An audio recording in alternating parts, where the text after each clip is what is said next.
បាទបងខ្ញុំអាចសុំចំណាប់អារម្មណ៍បងតិចថារសជាតិបោះគីងកុងមានអារម្មណ៍មិនដែរ និយាយទៅតាមសាកដំបងប៉ុន្តែមានអារម្មណ៍ដូចថាវាអត់សូវផ្អែមហើយរសជាតិឆ្ងាញ់ពិតជាឆ្ងាញ់មែន ហើយផឹកទៅមានអារម្មណ៍ស្រស់ស្រាយ បើយើងផឹកទៅមានអារម្មណ៍ឆ្ងាញ់ស្រស់ស្រាយហ្មងណាហើយដល់ពេលទៅវាផ្ោះសេត្រជាក់ចាស់ទៀតណាអារម្មណ៍គាត់តែឆ្ងាញ់ហើយត្រជាក់ហ្មង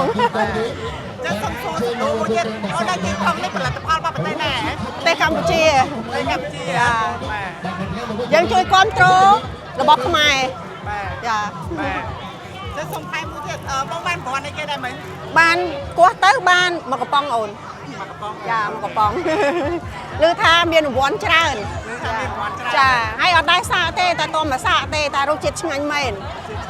តែបងប្អូនណាអត់ដែរសាកមើលណាឆ្ងាញ់មែនព្រោះខ្ញុំអត់ដែរផឹកទេតែលើកទី1ហើយលើកទី1ទិញមកអស់យើងទិញច្រើននេះសាកមើលសិនតែរសជាតិឆ្ងាញ់ អូខេអរគុណបង ចាអូនអរគុណ